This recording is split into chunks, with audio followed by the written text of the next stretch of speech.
my story is this, and I don't know if anybody else will feel this, is I think when you're inside of it, it's super hard to see it. I think just too many of us, quite frankly, me for sure, I was just moving so fast that I didn't really give myself the opportunity to. Because guess what? If I took that half an hour, that hour to look back, I'm behind a half an hour, an hour.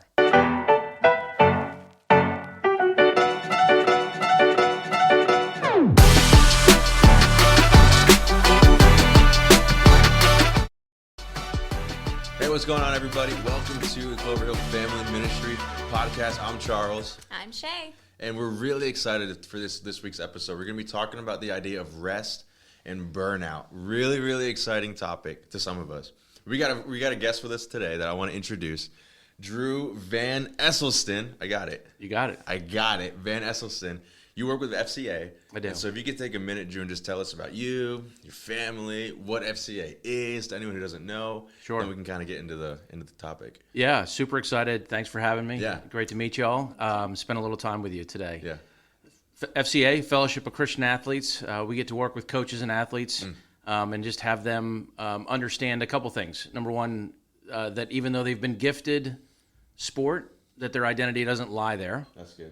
Number two, when they are in the venue of sport, how is it that can be an integrated experience with God and for God, not just the stereotypical sort of prayer before, prayer after, but we're not really worried about him in the middle of it. Yeah. And so how is it that all of our life can become more integrated, and sport just happens to be the space that God's given us to work. That's good. Right. So I've been with FCA for 8 years now, and we'll get into, anybody watching will be like, that guy's not like 28.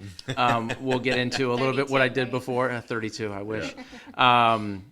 I've been with FCA for 8 years. The first 5 in northern New Jersey, which is where God had us at the time. And then God brought us back home, literally the day before COVID became a global pandemic. No joke. And so we've been here the last 3 years. And so quick shout out to Jim Rockmore, who's a member here at Cloverhill Church, and his family. Been with FCA for a long time. Also a shout out to Cloverhill Church, which has just been a great partner, supporter, encourager for FCA in this area for a long time. Cool. Yeah. And your family? Yep, my kids? Thank you. Yes. I am married. 28 years, just celebrated 28 years with my wife, Nicole, awesome. College sweetheart. And we have a daughter, Abby, who is 25. Yeah. She is a social worker doing adoption and foster care in Henrico County. So good. Cool. And our son, Dalton, is 22, just graduated from Wheaton College, and is still working and living up in the Chicago area. Love it. Yeah. That's awesome, man. Yeah. That's awesome. And so, like you mentioned, so FCA for 8 years. Yeah. So clearly this hasn't been your entire career, right? And so tell us a little bit about what you were doing before FCA, and I think that'll naturally kind of get into this conversation of rest and burnout. Yeah, I think I can look at FCA a lot of different ways. I certainly think the external mission of what I get to do with FCA has been a great gift, right? Like, I've always been involved in sports, and we'll get to that in just a second. But the idea of what I get to do is awesome too. But the gift that God has given me in sort of like a rebirth of like personal leadership, other leadership, redefining even what those things are, has been just a real balm for my soul, and just a journey over 8 years. I tell people that the first couple years with FCA, I felt like I was the 22-year-old again, like just learning how to do things because the paradigm so shifted. And what it shifted from was I did 20 years as a journalist, a sports journalist, covering sports, being around sports at every level, right? High school, college, pro, and being on a daily deadline for every single day of every single minute of every single day of those 20 years, or at least feeling that way. Sounds busy. It's ridiculously busy, and I think with the advent of a couple things. So I grew up. I'm a child of the '80s. And so I have grown up since ESPN was born. Oh, wow. And so people talk about the 24-hour news cycle. Well, the 24-hour sports cycle has been part of that. Yeah, that's right. true. So ESPN that way. And then I moved into this career, and 1994 I start. That's right when sort of everybody started getting the internet. And so I've just watched that transform an industry to where it just did become around the clock and pretty unceasing in terms of the demands, that I think was the word you used. And And I think you can fall prey to that because you are sort of conditioned by the cultures in which you are living, working, Absolutely. Recreating, whatever. Yeah. And so there's a rush of being on deadline and producing something that presumably matters in covering the sports that you get to cover. But there is absolutely a time where you're just sort of like, when does this hamster wheel end? Sure. Wow. Right. So that was 20 years of that. I think that one of the big awakenings happened while we were in New Jersey, which is what eventually led to me coming on FCA staff. Yeah. Or at least, actually, it led to me praying, like, God, I need you to sort of like revive this. Just had a lot of turnover, a lot of staff turnover, a lot of just chaos and just the regular rhythms of the work. And probably couldn't see that for myself, and literally had somebody in an exit interview, an employee ask, well, so how are you doing? Wow. She was leaving. She was going to another place, and she asked me how I was doing, and I don't think anybody had asked me. Was that 20 like years. an awakening moment? It really was. Yeah. And it was an awakening moment in this space. When you say words sometimes that you don't know are inside you, you kind of know that, oh my gosh, I should probably listen. And so the idea the idea that God would plant the words into my, I literally said, I just struggle with where the eternity is and what I'm doing. Wow. That was your answer. Yeah. Like, pause, answer. And I don't think even a momentary pause in a newsroom is like, Yeah. right, that's just quiet. Yeah. And the idea that God would unearth that in me and really expose that sort of need. And I think I want to just, if you can unpack even what you just, that revelation, you're struggling to find the eternity in what I was doing. I mean, that's the thought. No one gets asked that question. Yeah. What's your career path? What's the eternity? Like, no, that's not a thought that we even have. And How so does it fit? just break that down for a second to all of us listening. Like, what does that even mean? And why should we care about that? Yeah, and I do want to be fair. Yeah. There wasn't a lack of it. Yeah. I think I just wanted more of it. Yeah. So the beauty of working in close proximity, whether you're in a newsroom or whether you're in an office building or whatever your setting is of course there's eternity in every relationship that God's put before you, right? Love God, love others, and the opportunity to be able to do that. Yeah. Right. I just think I was moving at a rate that I couldn't see that as clearly, and it certainly wasn't weighing out the other stuff that was really dragging ultimately my soul sort of into this place of just like, fatigue's the only way I could describe it.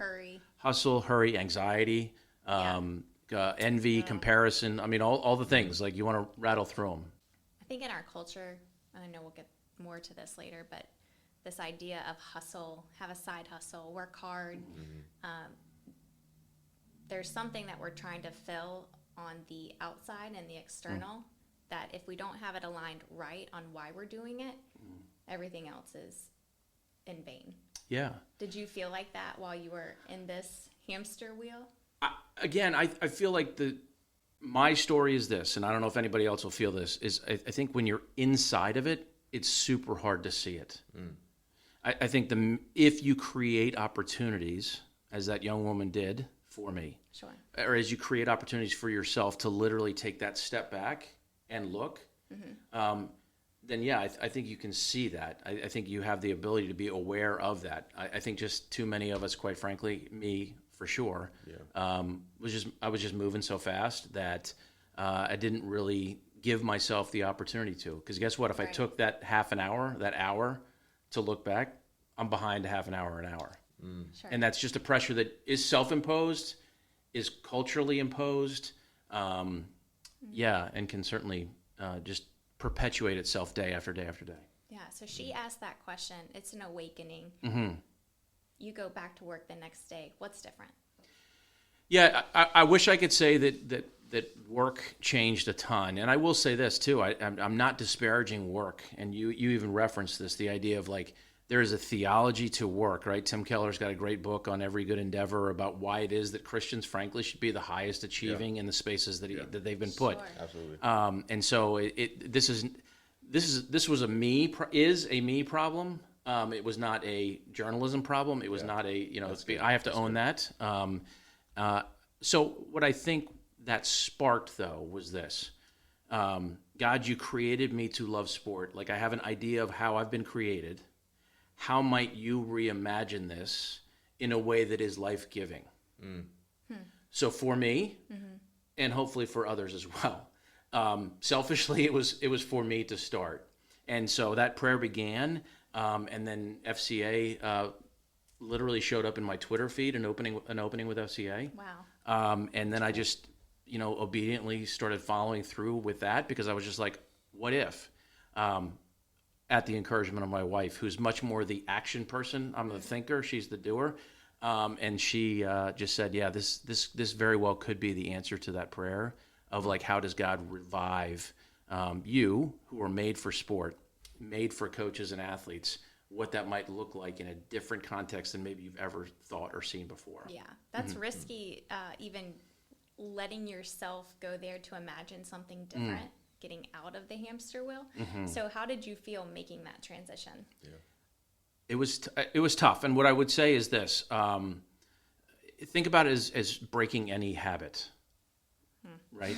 Breaking any habit that you want to break is the idea of like the first, whatever it is, 20 days to set a new course. 21 days, You're just like, what are we doing?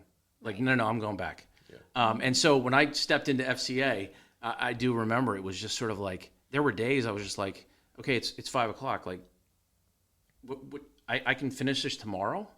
Like, what do you mean? Because there was no finishing things tomorrow with the paper. It was like, this has to get done tonight. Wow. Right. And so it was definitely weird. Thankfully, I had, whether it was, leadership conferences or podcasts or things that I'd listened to or friends in my life that kind of said this, if you've been operating in one paradigm at max capacity, and then you move to a whole new one, you're not going to be at max capacity. So what does your learning curve look like for you to experience different rhythms, different duties, different obligations, different callings? And so that's why I said it was a good and a bad thing. I felt like I was 22 because I felt like I didn't know anything. Yeah. But I felt like I was 22 again because I was like Learning. revived. I was excited. I was called to something new, and it felt like a frontier. That's great. Yeah, that's good. And you said something earlier too, Drew, when you're explaining how when you came to this realization, you were clear to make a distinction that you weren't attacking the work itself. Right. And I think for a lot of people, what's easy to do is attack the work itself. Sure. It's really easy because everyone wants to put a name on the monster, put a name on the devil, put a name on the bad guy. So it's so easy to say my job is the bad guy. Yeah. And no one I think is doing, because I think what makes your story so unique is you take accountability, that you're not blaming the paper, you're not blaming sports journalism. Like you kind of got off. Sure, you were formed, right? Sure, you were molded into something, and you were created in this environment. But nonetheless, you still played a part in allowing some of that formation to happen, right? And you made that separation. And so I think what I can't help but think of again when Jesus says in Matthew 11, right? Come to me, all who are heavy burdened, right? I'll give you rest. My yoke is easy, my burden is light. And I think what's so cool is that the invitation of Jesus isn't a break from working, right? It's a different way of working, a different way of living. Yeah. And I think what you just said is so huge. And I'd love for you to even just, again, let's keep that ball going because we don't want the answer for people to hear this, for those hurried dads, hurried moms, hurried young adults listening that feel like, they're right. I got to get out of my job. Yeah, that's the right answer. That's right. Maybe find the other place because the grass is saying. always greener. And it's like, that's not what we're saying. Yeah. We're trying to actually say we got to put our hearts under the microscope. And at the heart level, are we wearing the yoke of Jesus, right? Or are we being conditioned to wear the yoke of the world? And so how would you maybe differentiate those two things? Like culturally, maybe what that yoke is that the world's putting on us and how you've learned to wear the yoke of Jesus and still work, still be excellent at what you're doing, but not do so in that hurried and, busy kind of a way. Yeah. I would say this, if there's anyone listening that does feel that that's a prompting from the Lord, Right.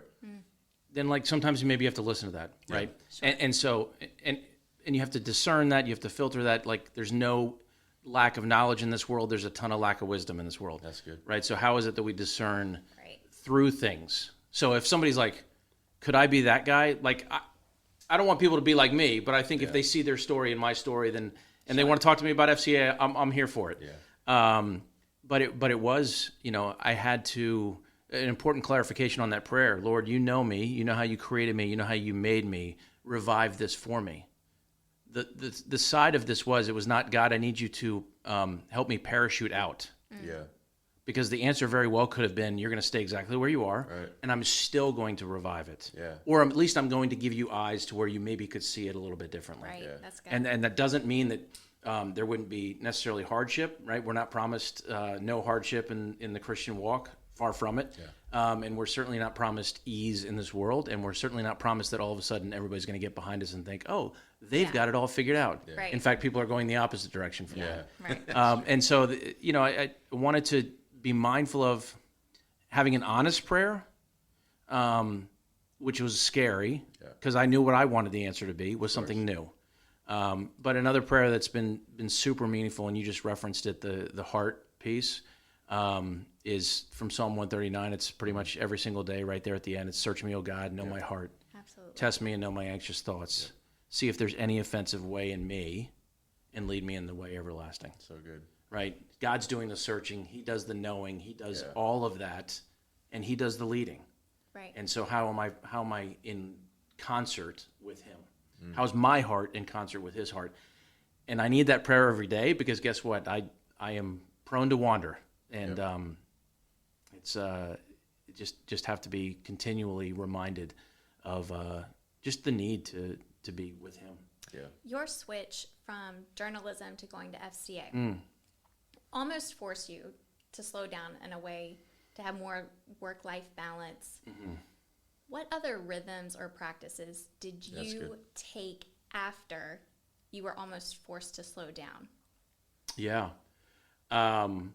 Well, it was, again, it goes back to another verse that we're probably all familiar with Jesus being asked about the greatest commandments, and he points back to Deuteronomy, and he says, love the Lord your God with all your heart, mind, soul, and strength. So I've gotten more formal with this in the last couple years, but almost like quadranting out. What does it look like to love the Lord with my heart, with my soul, with my strength? That's awesome. Yeah. And so my strength, for instance, a new rhythm was like in journalism, because of the pace, I was chasing coffee with Mountain Dew. Yeah. Right. So like that was it's horrible. I mean, I was like, that was how I got through the day. I got done drinking coffee. I started glad drinking you're Mountain still Dew. alive. Thank you. Yeah. I will say I was always scared off a Red Bull because I was convinced that my heart would have, popped. But, it was one of those things that I had to really take a hard look at who I was physically. It's good. Yeah. Right. What was I doing physically? What was I, how was I expressing that? How was I able to be grateful for the ability to even do that? And how could I even take just some incremental steps? That's great. That's diet, that's exercise, that's a couple other things. So that was a awesome. big piece. And frankly, that was going to be part of my day. Yeah. It wasn't going to be something I had to get in at 4 a.m. Sure. so that I could then still work 15 hours a All your day. hours. Right. Right. Those were big ones. I think just having the time and the space to set the agenda for the day, right? To say, okay, Lord, what do you have for me today? The invitation by FCA, the encouragement by FCA to do that. There's things we have to get done, and there's times that are busier than others, for sure. There are deadlines. There's deadlines. Yeah. It's a real job. It's a real calling. It's real impact on coaches, athletes, schools, communities, Right. camps, all the things that we have. And we don't want to just say, hey, you know what? We're just kicking back, just doing whatever we can. But I try to just be more measured as well in how I stack my calendar up, the margin that I create in that, for instance. That's great. My son is a golfer, and the professional golfers, people can debate whether they're athletes or not, but the idea of the fact is the adrenaline that comes when they hit that moment that they have a shot, right? Based on what they have to do, where they have to put the ball. They spend every moment between that and the next one counting their steps and pacing out their breathing. Wow. because they're just trying to settle their body back down. Wow. Okay, so if you have a huge project, what am I then doing to kind of reset And the That's pace. so that I can bring my best into the next? That's great. And so That takes a lot of intentionality. Yeah. it does, and I'm still working on it. And that should have been said probably right off the bat, right? I'm not here as an expert on rest. I'm not here. I might be an expert on burnout. I'm thankfully a recovering burnout TN. Yeah. But just I'm dealing with this, Yeah. journeying with this, just as much as anybody else is, Yeah, if not more. That's so good. That's And so everything you're saying, I mean, we have to remember too, we can't just jump into it thinking like, okay, sweet, I'll make my quadrant, I'm going to love God, love people, Right. my heart, my mind, it's going to be awesome. But there's some deforming that we have to go through when you've been, I mean, again, you were 20 years living a certain lifestyle. And so we don't want to make it seem like this is super easy, walk into it. It takes time. Yeah. It takes a lot of intentionality. But I want to ask too, because I think something that can be really confused by a lot of people, and both, whether they're living healthy, they're not living healthy, whether they're, again, following Christ or not, whatever it could be. But how would you maybe say, and especially now being on kind of the other side of burnout, how would you maybe even define burnout versus just exhaustion and the difference in that? Because I think we have a lot of people, and I'll take the blame for some of us younger people who are really quick to jump to like, oh, we're just burnt out. Like, oh, I just need to take it easy. We're kind of losing some of that healthy realities about work, Sure. if I'm being Sure. honest. And a lot of us are just tired. Like, we just got to take a nap. But how would you maybe say, like, the difference? Just take a nap. But yeah, I'm being it's for true. real. Like, burnout versus exhaustion. How do you diagnose it? What are the treatment steps as you kind of identify what Great maybe question. you may be kind of dealing with? Yeah. Yeah, that's the first thing that comes to mind. Probably would be, I would say, burnout is probably soul level exhaustion. That's deep. That's God. So, I mean, I think that exhaustion's a real thing, Yeah. right? Yeah. We were just away this past weekend with friends, staying in a place that's not my bed, which I really like my bed. Yep. Same. I get Right? it. Didn't bring my pillow. Oh, no. Right? I had some bad Cardinal sleep. sin of going Horrible. away. Horrible. I mean, I'm a veteran. I should know better. Yeah. You're but- over 25. Come on. It's true. Well over it. But just had bad sleep, and so I definitely, like, I woke up yesterday, like, I was exhausted, Yeah. and mostly because, I just had very much out of my own comfort zone. Yeah. Now, I think you can stack up exhaustion Sure. to lead to burnout. Sure. I think exhaustion probably is Yeah. a subset of burnout. I think exhaustion, you can't get away from it. But I would say this: it's what is it? A square is a rhombus. A square is a rhombus, but a rhombus is not a square. Something like that. Exhaustion or burnout includes exhaustion, but exhaustion doesn't necessarily mean burnout. I makes love sense. it. And I would say this: people are super smart, and they know which words to sometimes use. And you use burnout, and people are like, "Ooh, got to back Right. up off of him." Right. But I think we have to be, again, honest with ourselves. What are we really dealing with? So thank you for saying that.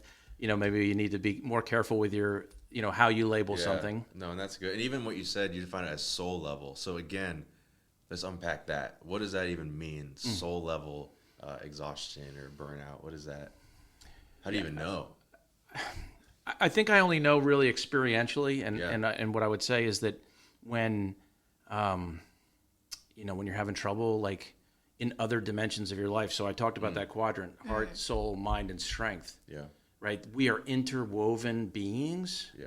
And so the physical exhaustion or mental, exhaustion can be in any of those spaces, Yeah. but they absolutely bleed over into the other spaces. Sure.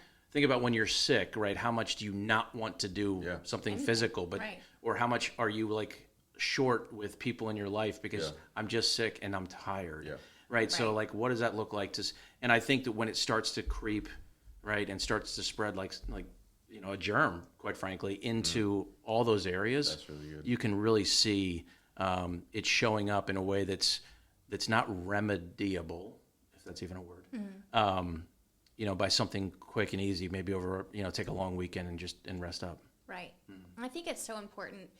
We look at the communities that we're in and what we feel like we should be doing, and if we're not, do we feel lazy? What are the words that we're saying to ourselves? when we take the day off and we take time to rest. When I was in college, I actually had a opportunity to study in Israel. It was a 2-month study abroad, one of the most incredible experiences of my life. But my favorite part, Friday night, Shabbat.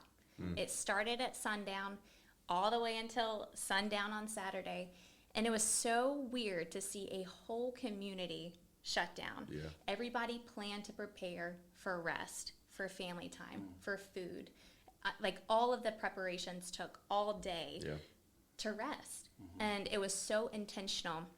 And as a student, that was our favorite thing. Like, we're not traveling, we're not going to study, we're just resting. Rest, yeah. And I came back thinking, like, that has to be a part of my life going forth. And I was a young student, so I was so grateful to experience that at such a young age. Now, of course, I'm not a young student anymore, but I am so very intentional. Hey, on Sundays, I'm not going to the gym. I'm trying not to do the laundry. Like, I really am trying, like, hey, I want that Sunday afternoon nap, because it's so refreshing to say, like, I'm setting aside time to be and to recreate.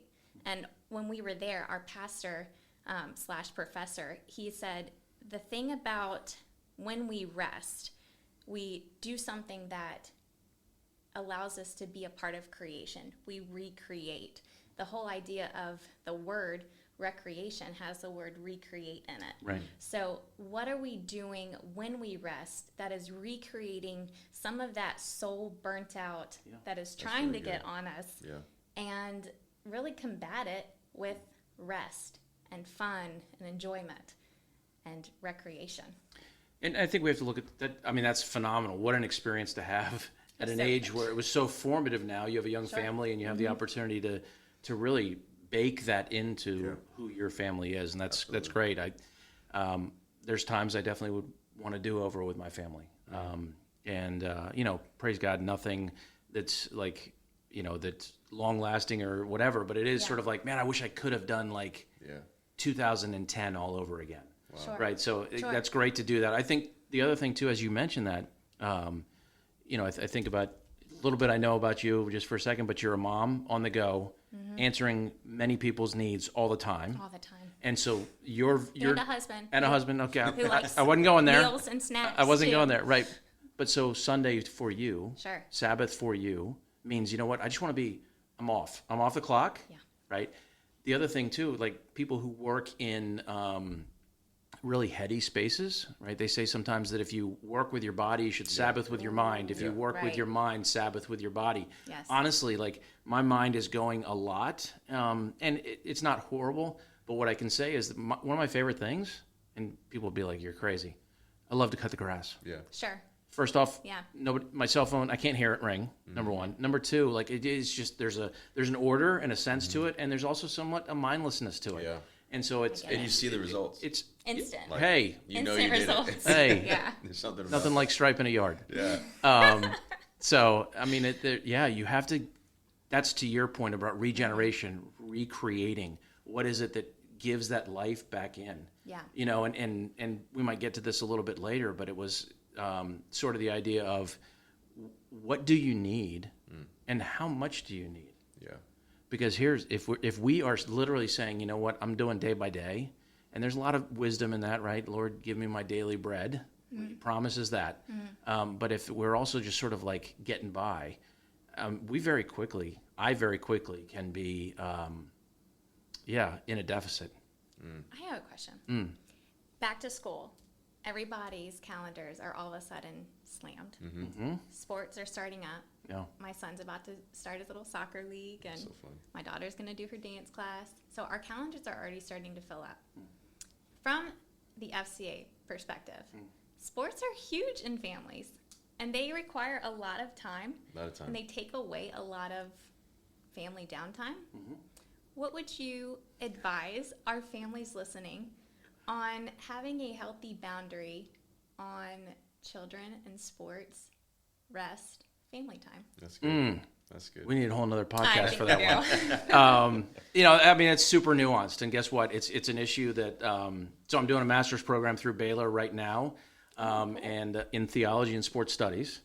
And one of the things that I have discovered through the course was that this has been an age-old battle, literally from the very first century of what Christians were going to do with sport. Wow. So that's my out to say I don't really have a great idea. No, It hasn't Next been figured question. out. no. But, I mean, listen, I would counsel people in this regard. Why is it that you're doing it? And guess what? Like I had a son that literally wanted to sign up. He wanted to sign up for sports and do stuff. He would find his cleats and his other stuff and get them together. Yeah. But they always say that if a kid can't find his cleats or his baseball bat, Or he not doesn't, going. he doesn't really want to go to practice. Yeah. I don't know about not going. We can No, talk we're about out. we can talk about commitment to team and all the other stuff as well. That's different. But what's the why? And I think that there's a That's good. lot of people that hope I'm not stepping on toes, but I might. People who are living vicariously through their kids' athletic experience. Absolutely. People who are get to high school and they're like, I have put X number of dollars into travel sports, Now and you where's shall my be where's my great. payout? Right. Where's my Ooh. scholarship? Yeah, that's good. Yeah. And those are probably hopefully extreme cases, but I do think that again that's another community or cultural thing Yeah. that we can get That's sucked good. into, Right. and if we pick our head up, we're like, how did I get here? That's Yeah. so good. Right? Yeah. So there's got to be a habit of that. It sounds like. There has to be. I mean, I would love for there to be. We have teams that play in FCA jerseys with FCA equipment, and so when you're the one setting the team's ground rules, you might have an opportunity to speak into that space a little bit better. And I would love for that to be something that what the Lord says matters is what FCA teams say matter. Right. Yes. And so that's a new burgeoning space for us, but I would say that's an opportunity. And- It's hard if you're not the decision maker in a league. Right. It's hard to kind of influence that. Right. No, for So sure. a real encouragement to parents of, hey, before we sign our kids up for everything, let's really pray about it, Yeah. hear from the Lord about 100%. it, and talk to our kids about Yeah. what's a balance. And like what you said, what's the why? Like, Mm-hmm. why What's are we the doing why? this? Is this actually a joy Yep. for Right. us, or do I got some stuff I got to work on? Right. And going Yeah. back to earlier what you said about just marking space on the calendar where it's protected, right? When I was younger, I had the opportunity to do a few different dance classes on Wednesday nights. Well, Wednesday night was church night. Right. And my mom, she's like, look, if you want to do dance, we're going to have to find another day and another time. Or ultimately, like, you're not going to church because you're putting dance first. Right. So what's the priority? That's a key word. That is the key word for this. Good things become ultimate things, and then they supplant in your Yeah. heart and your mind the one who is ultimate. Wow. Yeah. And I think that's our kids have played stuff on Sundays. Our kids were in high school in New Jersey. New Jersey plays high school sports on Sundays sometimes. And so again, a function of that, and I can excuse it away, but I can also say, like, were we weighing out or were we saying what matters most? Ooh. That's so good. Man, good. that's That's good. good. That's so good. And I just want to share as we bring this to a close, I think that, because everyone's going to have a million thoughts after listening to this. They're going to want to go make their rhythm charts and start some new habits with their family and start asking themselves the why behind so many action steps that we can take. But I want to encourage you guys listening, too, to understand that something I found I've heard this once that I found so helpful is that when you're dealing with exhaustion and burnout, understanding that if you, like, literal rest, like taking it easy, Actually doing going something to bed. fun, going to bed, like that's the cure for exhaustion. But if you're taking care of yourself and there's still something wrong, like that's kind of that threshold where you're stepping into, there might be some burnout, like what Drew said, at the soul level Check the happening, soul. And so I would just encourage you guys to take care of yourself, like what we were talking about, like, man, really be on top of your rhythms and your family's health. But if there's still some underlying things going on at that deeper, darker level, good. like, man, there might be some things you need to change inwardly, readdress, just for your sake and your family's sake. And as we go into this school year, our prayer is that you guys are able to set some good rhythms, find some rest, not be getting caught up in the keeping up with the Joneses of the world and the Yeah. culture around you. Put it on the calendar. Yeah, put stuff on Rest the calendar. day, 100%. family night, Yes. dinner night. Yeah. Yeah, rest. I mean, those become things you get to look forward to, find joy in, Right. go with your family in. But Drew, as we close this thing out, just any last words, closing remarks, tips for families as they kind of go from here? Questions to ask themselves? Anything you want to leave them with? I mean, first off, I think you have to lead every conversation, especially in a family that hopefully is aligned with each other and with the Lord. You have to lead every conversation with grace. Yeah. Good. So I don't want anybody to hear that, like, again, I don't have this figured out, didn't have it figured out, still working to have it figured out. Yeah.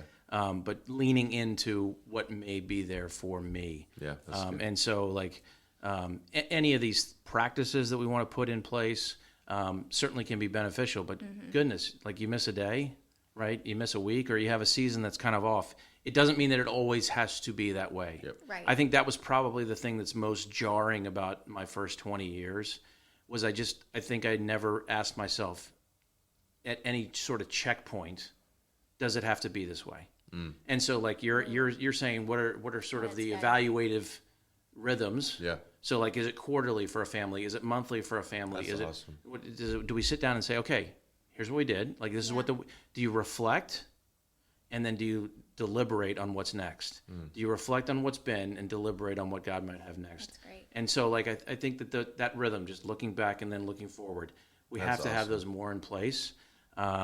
And I love what you're Just saying to too. celebrate the good things. And making it a family thing. Yeah. It's not just me going home and doing it and then telling the crew, this is what we're doing. We're Right. inviting the kids into that. Yeah. Because That's we're trying to teach them and train them Absolutely. how they can live this stuff out Yeah, Stay as they get older intentional. too. Yeah. 100%. Yeah. Hey, I have one more question. Yeah. Favorite ice cream flavor? Anything with caramel in it. There we go. Sea salt caramel, I would say, would have to be the that's most. Don't forget the specifically. salt. Right. That's Right. good. That's Yeah. good. Well, hey, Drew, thank you so much for your Thank you, time, Drew. man. Hey, thank Absolute y'all. blessing. I know I've been built up by it. Thank you guys for listening. Share it. Get some rest. Take these intentional questions with you. We'll see you guys next time.